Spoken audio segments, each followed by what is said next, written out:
Right. Hi, everyone. Welcome to our 6th BSME Lockdown Lunch. We've been doing 6 of them so far. Amazing. Where we're discussing this today. We're discussing how to create travel content and continue to offer inspiration responsibly as the world tries to return to the new normal. So if you don't know who I am, I'm Maria Pieri. I'm the Editorial Director for National Geographic Travel UK and also the BSME Chair for 2020. And I'm absolutely thrilled to be joined today by Ed Grenby, Editor of the Sunday Times Travel Magazine, Lyn Hughes, Founder and Editor-in-Chief of Wanderlust, and Sophie Griffiths, Editor of TTG Media. So I'm just going to reintroduce you guys very quickly and just ask you if you can just say a little bit about yourself. So on my screen, Lyn is at the top left, so I'm going to go with Lyn. So Lyn, do you want to just say hi, introduce yourself, and then just tell me a little bit about how things are going? Just a really quick recap.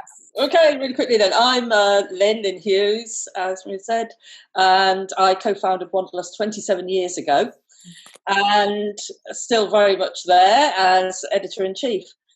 And gosh, 27 years, I have never known a situation like this that we're facing this year. You know, we've had our ups and downs over the year. You know, there's been a financial crash, there's been 9/11, there's been SARS, there's been all the other things that have happened to us. And but this really is, to use that awful word, unprecedented. So it's been strangest of times, very surreal, would never have predicted it, and certainly throwing up challenges, also quite exciting, I've got to say, in a way. You know, there are different aspects of it that are good, and you know, I think that hopefully some good will come out of this. So yeah, looking forward to hearing from everybody else today as well, though. I know, we're all going to be nosy, aren't we? We want to know how everyone else is getting on. Ed, how's it going for you? So say hi, hello. And then let us know how it's going. Hello, yes, I'm Ed. I work for the Sunday Times Travel Magazine. I don't have a nice poster like Lyn, so I know, we're all very jealous of the poster. Hold these up for the next hour until my arms hurt. The Glossy Monthly magazine. But I recommend it. Sorry, it's the new way to do a cover proof.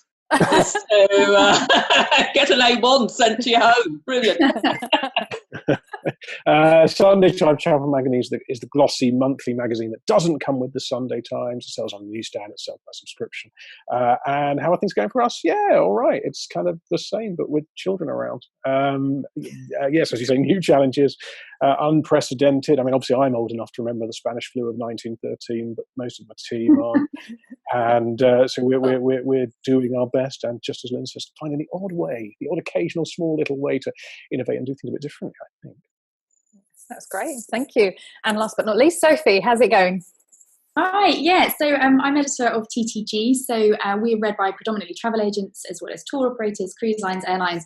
The oldest travel trade publication in the world. We were established in 1953, and I think probably in that entire history they've never had a challenge quite like this. I started in 2010 actually, when we had the ash crisis, and I thought then, wow, I bet this is the biggest story of my career in travel.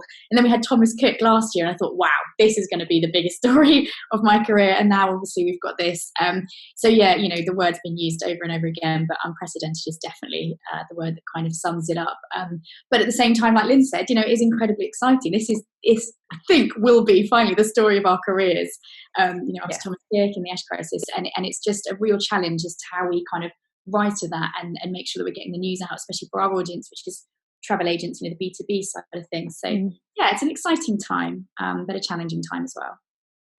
So I agreed from our perspective, National Geographic Traveller, agree with all those comments. Unprecedented, the overused word, but very apt word for the time. We have equally seen things change dramatically. I thought September 11th was going to be the big thing for my career, but maybe not. This will definitely be the history-making event about all of our careers, I imagine. So how are we coping? So that's really the main reason I think most people want to tune in and find out, what are we creating and how are we creating it? Do we think that the travel content that we're creating is going to be changing? So that's really kind of questions that I think a lot of people are going to be asking. So without doing it exactly in the same order, maybe I'll start with Ed.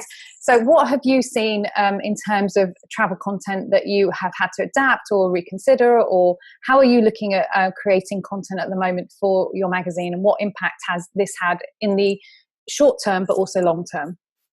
Gosh, that's a lot of questions. I know, sorry. Okay, short term. What's happened in the short term? In the short term, okay, so we tore everything up.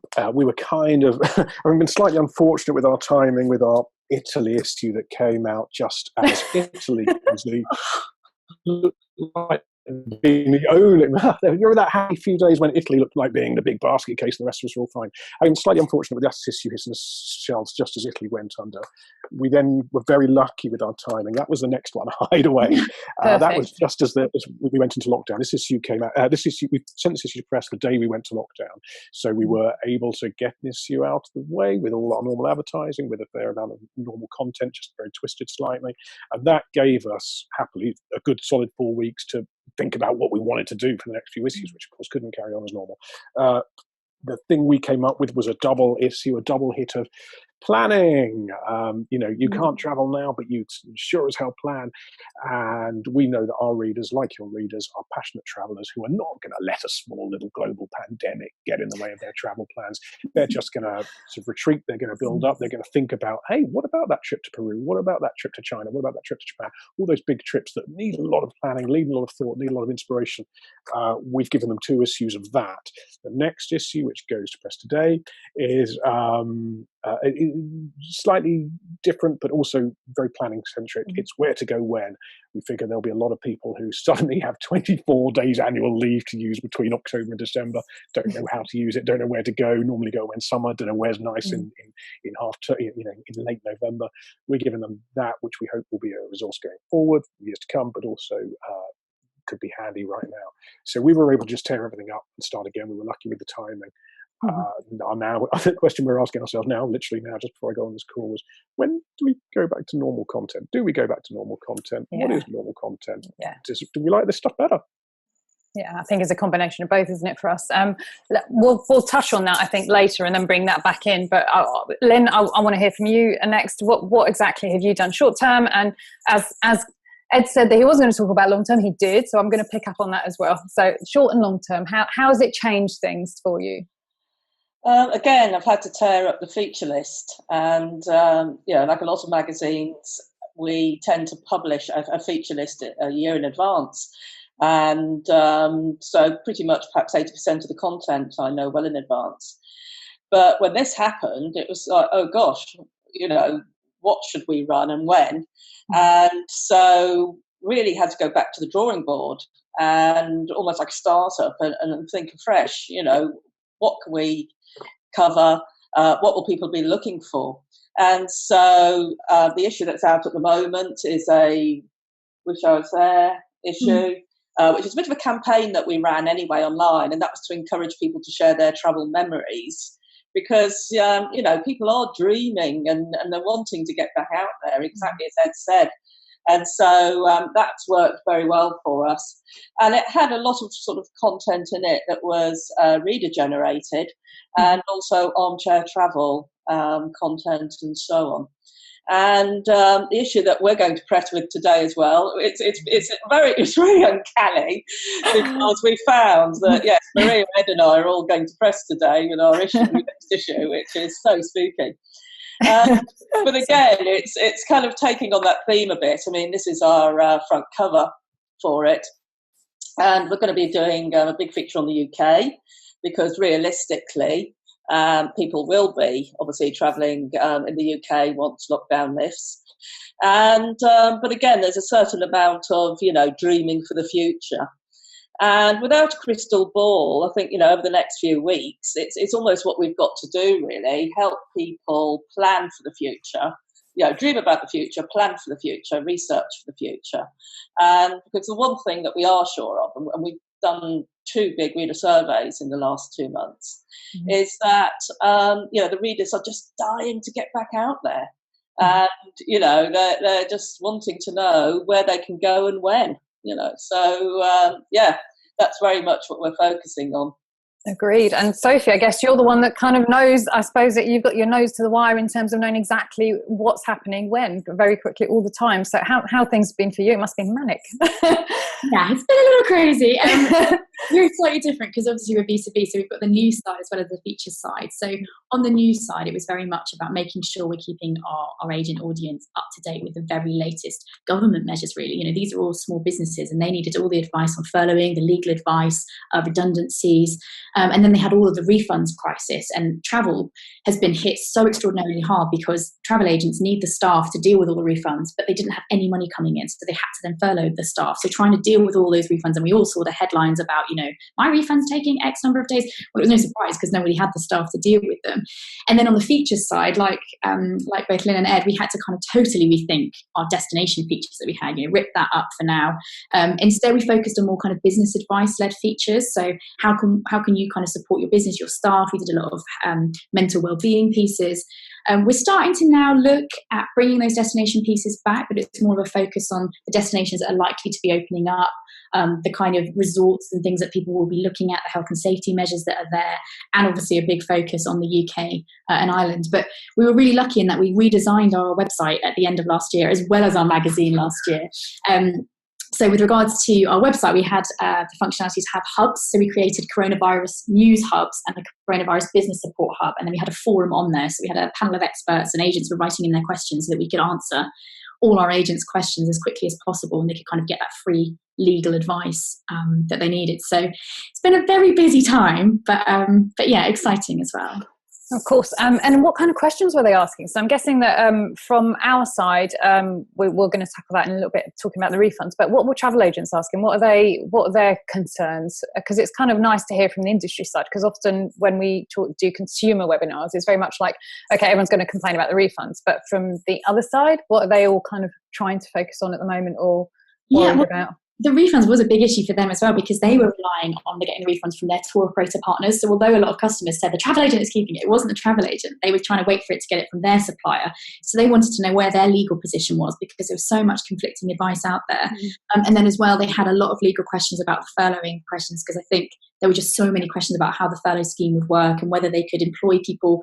They didn't know about that 3-week rule where you could employ people for 3 weeks and then let them go after 3 weeks, just so they could kind of deal with issues like that.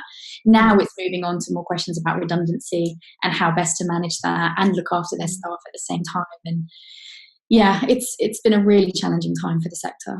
Yeah, it's been difficult, very, very difficult. How is TTG? How is everything there? Have you had to furlough staff? Have you coped with a smaller team? Are things looking like they're going back to normal? Exactly that. Yeah, we furloughed about half the team. We kept quite a big number of the editorial team on because we were just delivering so much content. But at the same time, we've developed a whole new raft of events as well. So we're doing fortnightly seminars. We launched the TTG Destinations Festival. So we were getting suppliers, so tourist boards were sponsoring to be part of that, which is great to be able to get some revenue in that way. And we've just launched the Restart Travel series. So we're going to be holding a series of events focusing on different sectors, which again is getting sponsors involved. So doing all that with a limited team. Always good fun, isn't it? Everyone just pulls together, don't they? Yeah. They do. Absolutely.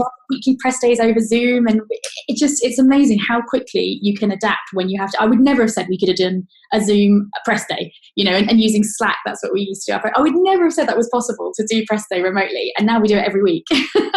So, as I'm sure you guys, beginning to learn, aren't we? Yeah, we're beginning to learn. Lyn, what have you found that your users or readers, or what's been the feedback? What are people asking you the most? What questions are they sort of saying to you, okay, yeah, we want answers to this? I mean, for us, we have had some questions about refunds, but not as many as I believe Sophie would have had. What about you guys? We haven't been so much asked about that or about consumer issues generally. And the biggest questions we're being asked is, when can people travel again and where? And so that is the thing that's coming up all the time. And our web traffic is doing incredibly well. We're over 30% up year on year. And some of that is people, looking for that type of information. We're running daily updates on destinations opening up and so on. And, that is really what people do want to know. There's certainly been a bit of concern about whether people will be affected by insurance. It does come up. They're not so much asking a question, but just making that comment that they're hoping that they won't be too badly affected by any changes in insurance. But other than that, it's yes, when can they travel? When will the SEO advice change? That is a real hurdle, which I'm amazed that it's being talked about more in the news. because I think certainly to our audience, that's an inhibiting factor more than the quarantine is. Yeah, but yeah, they're just desperate to get out there. Desperate to get out, very much what's coming over. What about you, Ed? What are your readers hankering after? I think they're hankering after kind of travel content. I think our readers are fairly savvy. They know what's going on. They know that we don't know anything more than they do. They know that we're the government making up policy pretty much on the hoof as a result of whatever they saw on Twitter that morning. So I don't think people are expecting us to do that crystal ball stuff. But they are expecting us to deliver the usual dreamy, aspirational, armchair, inspiring, helpful, useful planning content that we do normally. We took a decision. Are we going to skip issues? Are we going to do double issues? We took a decision. No, we're going to carry on because there's still that appetite. Our readers still want that monthly dose now, as they say, more than ever. So that's what we've carried. That's what we try to provide. Oh, we couldn't carry on with monthlies, unfortunately. July, August is always our double issue anyway, but we've had to basically merge May, June, July, August was anyway, and then September, October, and then hoping that it'll be back to normal, a little bit back to normal after that. That's our aim. From NGT's point of view, we pushed forward a Stay Inspired campaign. Again, kind of not so much armchair travel, more kind of looking back, looking forward, things that might inspire you to plan, very similarly to what Ed and Lyn was saying, how you might consider your trips for the future and where you might want to go. Yes, we've also looked at going quite heavy on domestic, so UK content is obviously what people are asking for. In fact, yesterday I had a friend ask me, where are you going in the UK? Where would you recommend? Everything seems extortionate, help. So I think, from our side, I can see that people really do want to travel. They're just waiting to see when that will be, which is why I'm then going to ask Lyn. You were saying when to go, where, what have you been telling people? Where do you think people will be going first? And I completely agree with you with the SEO advice. Surely that's, to me, the most important thing to shift, because yes, it's great that Ryanair or EasyJet or BA can fly to places, but if the SEO advice is not lifted, we're not supposed to go anywhere. So exactly, yeah. And like I said, that isn't what's getting the news at the moment. Maybe Sophie can comment on that, but no, I mean we can't really answer it, and it does make the planning really difficult. So certainly we're looking at some of the destinations. I mean, like I say, we do reader surveys. We have such a close relationship with our subscribers anyway. And so we've already been asking them, just to remind us, if you like, about their wish list destinations. But we've also been trying to mirror that with kind of, where we'll be opening up. And so in the next couple of issues, there will definitely be a mix of close to home, of places that are kind of maybe short to medium haul that we think will be open, and then at least one long haul destination as well that is a bit of a wish list or a bit more of the new frontier type stuff that obviously we're known for. And so it's trying to get that balance right. And then because the issues have also been a bit skinnier anyway, I've also got a backlog of commissioned features. Like you, we do, I think we're on a very similar schedule to you, and we do a bi-monthly in the summer usually, but we're doing at least 2 bi-monthlies, still discussing whether the one after that will be or not. And so it's trying to, so I've got the kind of backlog, if you like, logjam of commission features, which are great, but it's also trying to think, well, okay, we need to bring in some that are places that are almost sure to open up. And it is a real guessing game, but I've got a freelance out in Iceland this week.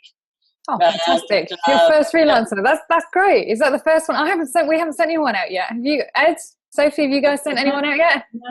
No. Lyn, you beat us to it. I like having them where they are. I'm loving the fact that all the freelancers are stuck in their little hutches. They've got little battery farm puppy rabbits. I love it. Well, this one, Mark Stratton, who's one of our regulars, he was climbing the walls. I mean, he's usually hardly ever at home, so I'm sure his partner was probably desperate to throw him out of the home because he must have been driving her mad. So, but we thought, well, no, fair enough. Iceland has announced, obviously, this week that they're open. And so he'd been approached last week. And so he'll be doing, a story straight away for the website about what it's like to travel on one of the first flights in and so on. But also then we'll have a nice feature as well, obviously, for the magazine in the next issue or two. But it is a real guessing game, isn't it? Yes. If only we had crystal balls and just got to be prepared for anything. It's true. In fact, our July-August issue, we already had it as the cover story would have been transformational travel of some description, which actually was a complete relief because that kind of a feature actually really works right now. But that was a complete, it was a bit of luck that we had that placed. In terms of pulling it together, it was not so easy, but it should work. And I think it'll be great when it comes out. But for future, we have been juggling. We had Italy as a cover story, Ed, but we shifted it, so we're moving it a little bit further back now, and then we're rejigging stuff. What about you? What are you looking at for the future? Where are you suggesting people might go if they ask you where to go next? Me? Gosh, anywhere you like. I love it when you come out with stuff like that. Seriously, okay, so we don't have crystal balls, but my feeling is that quarantine is going to end on the 29th. My feeling is the SEO advice can't stay up forever. My feeling, frankly, and it's not what we put in the mag, because of course you have to follow the SEO advice. You can't advise people to go somewhere that the government's telling them not to. My thing is, just as you said, if you're climbing the walls, you can go away. FCO advice doesn't stop you traveling. It just means your insurance is invalid. To be honest, your insurance is very unlikely to cover COVID anyway. So you're our EHIC still working within the EU. If you're desperate to go, you can go somewhere. And if you, even as a normal person, once the rules get lifted, it's crazy to try and pick and choose and say, well, I think Italy's looking safe, but I wouldn't go to France at the moment. No one has any idea. New Zealand declared COVID-free. They let a couple of people sneak out early for humanitarian Not COVID-free as of yesterday. They had two Brits or two people that came through. That's what I mean. So, we said, New Zealand, that's the safest bet in the world, and then suddenly it's not. So I don't think there's much point in picking specific places. I'd go there, but not there. I think if you want to travel, go travel. Things are opening up. The airlines are flying. The airlines are all, so they're all putting in their place. They're all starting to fly from July. They're expecting these barriers to come down. The FCO advice and the quarantine. Even the quarantine, that's not a major factor. If you're a returning passenger, what are you going to do? You're going to go and stay at home for a fortnight. What else? That's what we live. We're doing that anyway. Yes, we're doing that anyway. I said that. What's the difference? We're still at home. Yeah. If you want to get away, plan it, book it, go, do it. Absolutely. Sophie, FCO advice. When is that going to change? I mean, what's your insight on that? I that would be my one thing to try and get to change if campaign wise, because that's kind of what makes all your insurance invalid. Although, as Ed says, I don't think any insurance will cover COVID anyway from here on in. So not that it did before, but certainly not now. There was a bit of positivity with the FCO advice because they, when they initially announced it, they added the words indefinite period in April. So they said that this advice is in place for indefinite period. They removed that at the end of last week or 2 weeks ago. So the fact they've done that signals that perhaps we're going to see some kind of change. It just reads at the moment that it currently advises against all but essential travel. I think Ed's point is right about quarantine. I mean, the travel industry feels that quarantine is still a massive, massive issue because it's still preventing people from booking because they just see that there. And even though you can explain it and say, but it's fine, you can just sit and work from home, it still is a deterrent to people booking. So that is still a massive hurdle. But like you said, it's redundant anyway, until you can travel and the FCO advice is lifted. My feeling is that air bridges are going to come in, or travel corridors as they're officially called, from the 29th of June, and that the FCO advice will be lifted, or at least partially lifted to certain destinations. And in terms of where people are booking, it's quite interesting. We launched at the start of lockdown the TTG Travel Agent Tracker so that we could keep in touch with our readers, but also find out where people's intent was. And I was looking at our most recent ones. We do it every week. And we've seen a kind of surge in European med. It just is dominating everybody's interest. So agents said that 56% of agents to our survey said that they'd seen interest from clients in this region. The UK and Ireland is shooting up as well, which is really interesting to see that people are going to agents to book their UK and Ireland breaks. And then outside of that, it's the US and Canada, which remain top, which is pretty crazy when you look at how badly the US is suffering, like the worst in the world. So clearly people aren't being put off by those destinations that have been affected. Maybe because Britain's had it so badly, they just thought, why not just go to places that still have it? They're clearly not being put off by the US. So that's quite interesting to see. don't think I'd go to the US, but certainly certainly the Med. I wouldn't see that as an issue. Lyn, you have been quite on. I mean it in a nice way. You've been on lots of panels talking about how travel might change following COVID-19. Do we think we're likely to start looking for more meaningful travel? Are we likely to be a bit more green with it? Hopefully, and again, yeah, hopefully. I think that there was certainly a couple of months ago a real feeling with people that that obviously, they could hear the birds song for the first time, and they could see what was happening to nature, and they wanted to change their lives. And while I don't know how much of that feeling will stick, but certainly I think it is making people reset themselves a bit and think a little bit differently. And we carried out a responsible tourism survey, only sort of 3 questions, but had a great response. And it certainly showed a shift where people were already felt that, they cared about the planet. But there was even more of a shift where they were saying, yes, they were going to be thinking about it more with their future travels. And one of the things that really came through as well, and because we had a free text field that people could fill in. And one of the sort of phrases that kept coming up was that people said they were going to appreciate their travels more. And I think this is something that we will see, and at least in the short to medium term, hopefully in the longer term, that people, because they haven't been able to travel, they took it granted before, didn't they?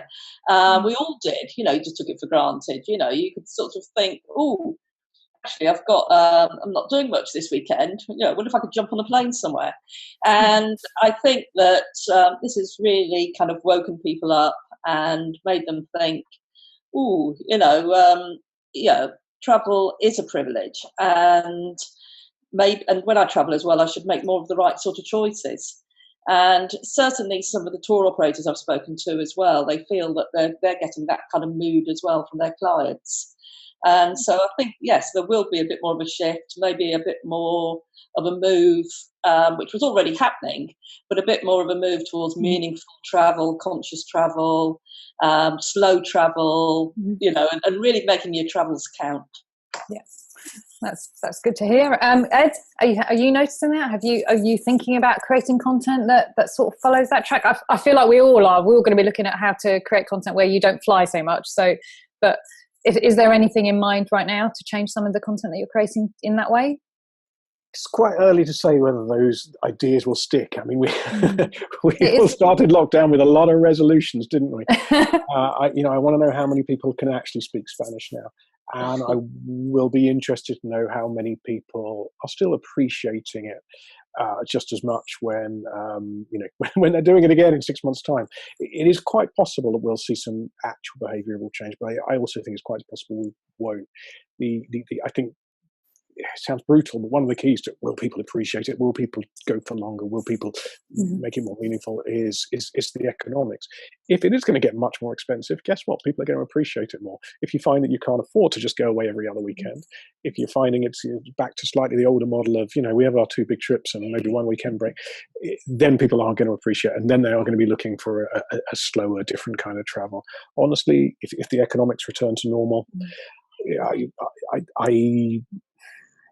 I wouldn't be amazed, but I'd be very slightly surprised if we found that people are suddenly doing things in a whole different way.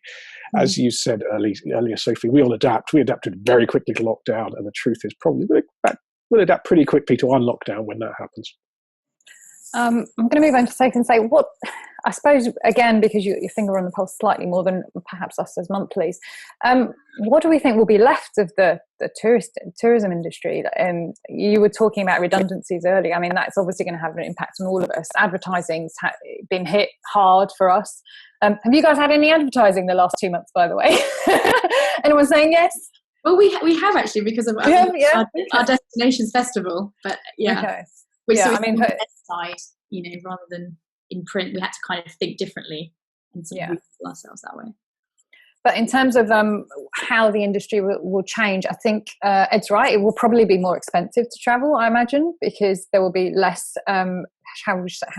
suppliers out there in the market.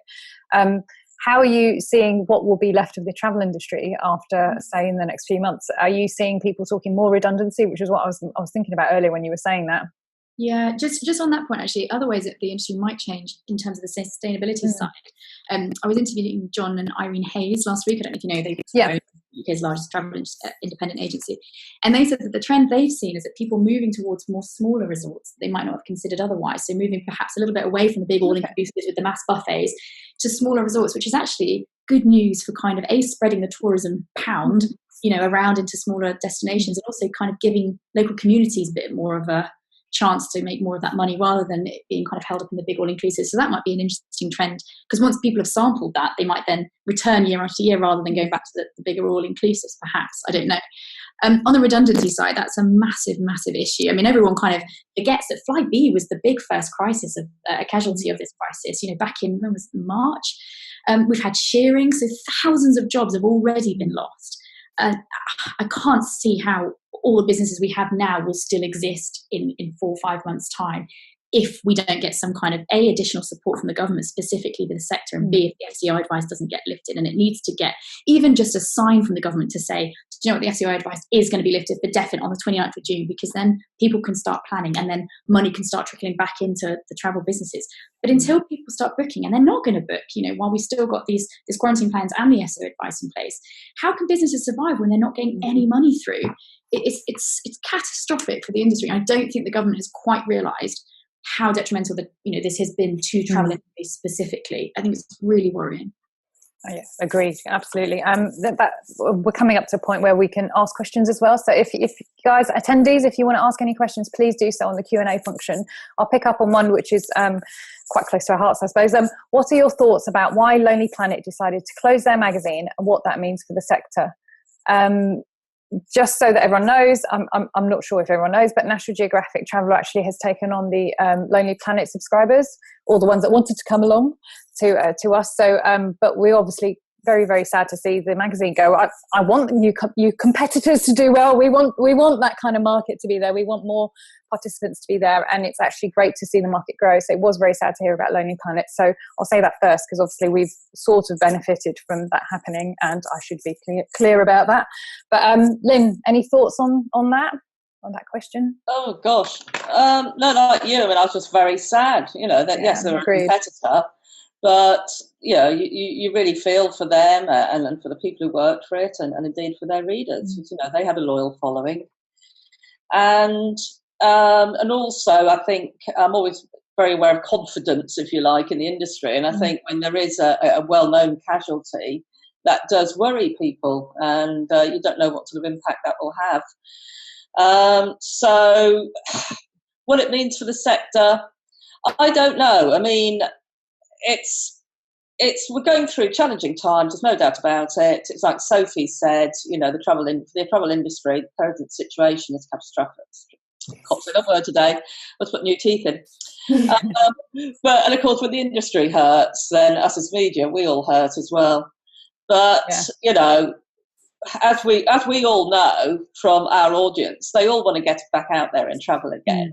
So it is going to rebound, and our 3 titles are going to come through this, absolutely. So we've got to stay strong. Yeah, we've got to stay strong, absolutely. Ed, anything to comment on that? Yeah, cool. I mean, it goes without saying, it's terribly sad. It was a lovely magazine, and I think the one little bright spot, not a bright spot, the one caveat I'd add is that, having spoken to the guys there, the mag itself in the UK was a profitable business that was doing fine, thank you very much, and it was more of a group decision from the slightly maverick, I think it's a eccentric tobacco millionaire in Nashville, who bought Lonely Planet as a brand. Okay. And then just decided, I'm kind of bored of that, and I don't want those bits, and closed almost, it's keeping the guidebooks going, but closed all the coffee table books that they do, closed all the Lonely Planet magazines across the world. So tiny little bright speck with stuff. That was a profitable magazine that didn't need to close. It was a brand decision from someone in Nashville. That was our understanding of it as well. Sorry to interrupt, but it wasn't really to do with the actual performance of the magazine. It was more to do with the brand decision. So, which is a shame. Isn't it? We've got a couple of quick questions. We've answered one about slow travel. That's fine. What are your thoughts on online tourism, visiting a museum online, Sophie, and the digital strategies that have been developed? Is that still going on? Are people still visiting things online? There is a difference, isn't there, between visiting a museum online and visiting a destination online? Yeah. Which, you're never going to ever get that, are you? Unless you get a sun lamp set up in your room and you get your VR goggles on and you try and visualize being on a beach. It's never going to compete with actually being there. I think things like visiting a museum, yeah, sure. I mean, if that's, a nice way of kind of, especially getting the kids involved and interested in kind of educating themselves that way. But I don't think it's ever going to be a replacement for visiting a destination in person.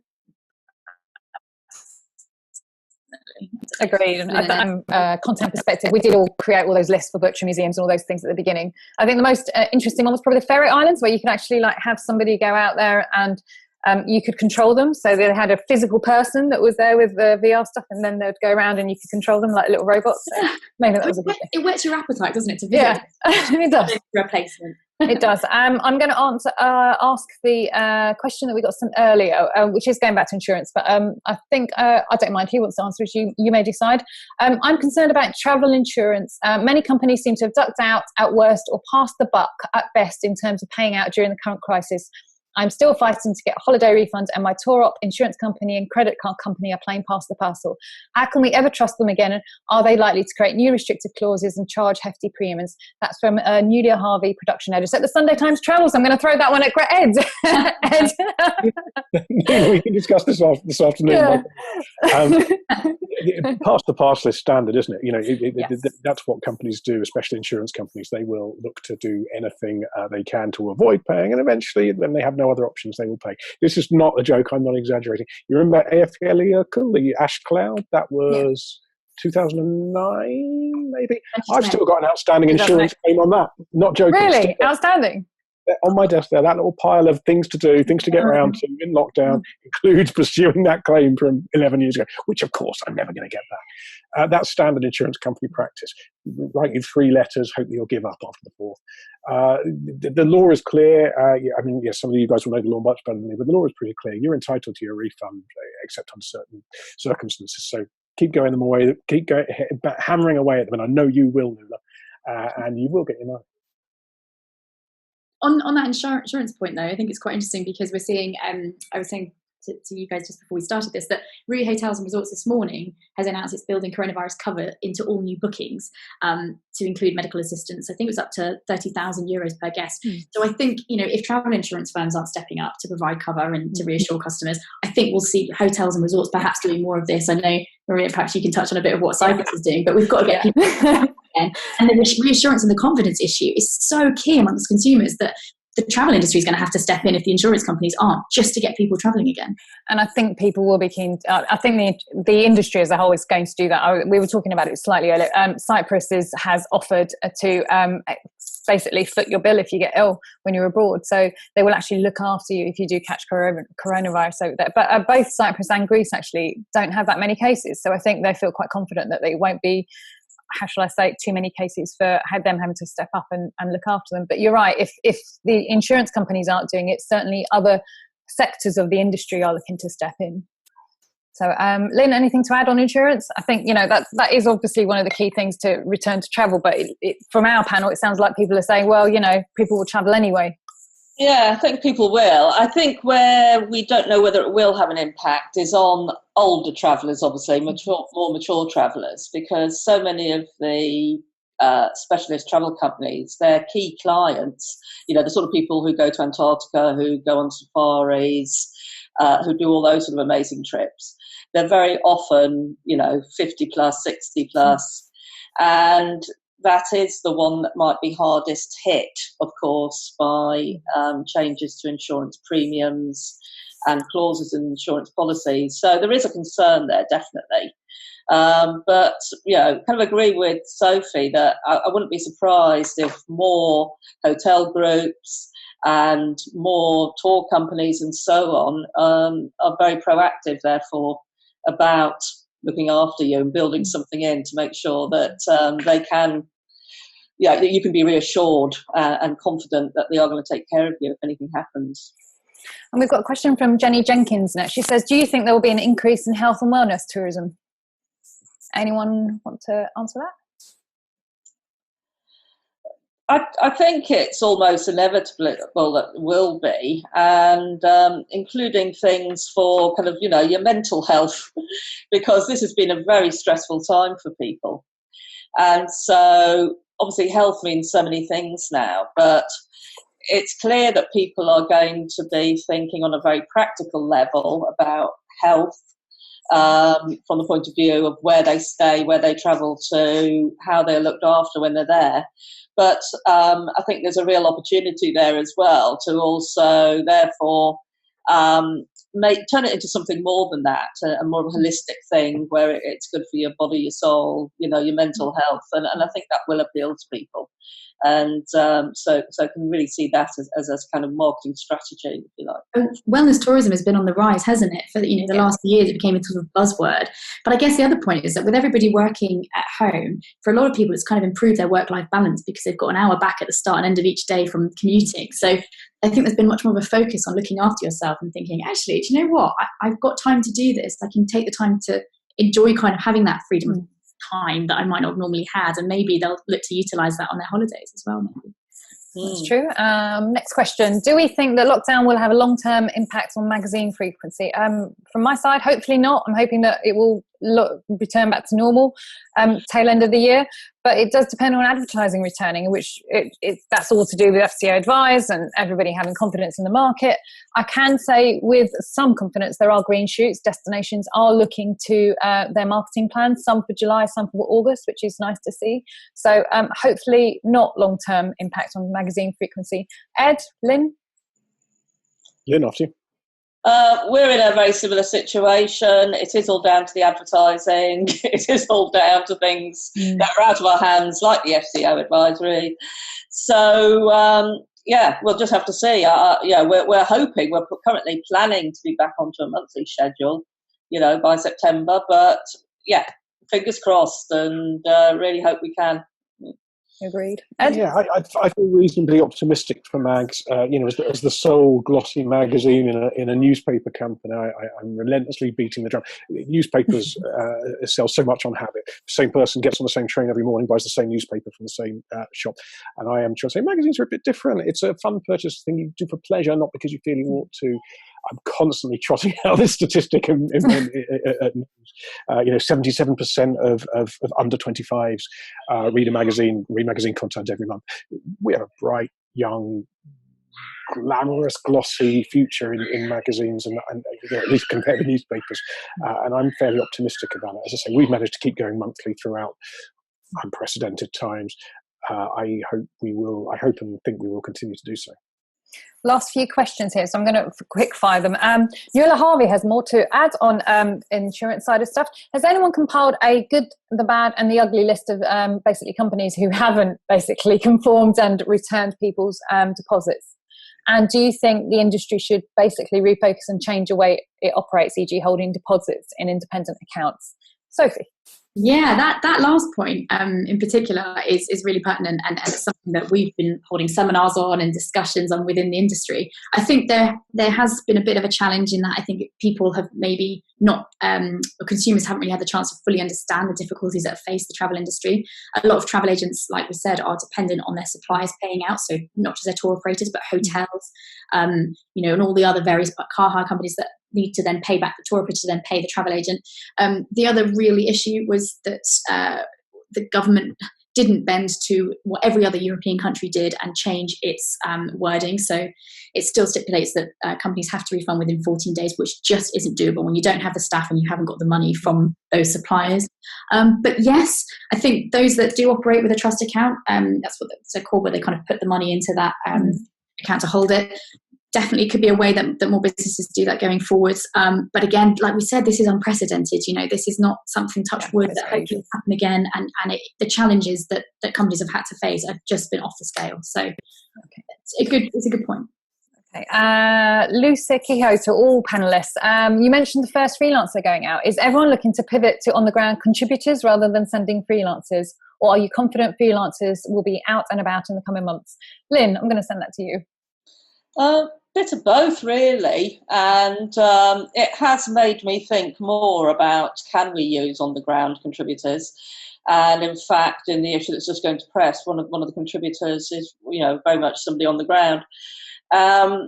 But I think we should be able to send freelancers out as well. So it will really depend on who's the best person for the job. But I found that in the last few weeks, I've certainly been approached by many more freelancers stressing, where they live, which has been really useful.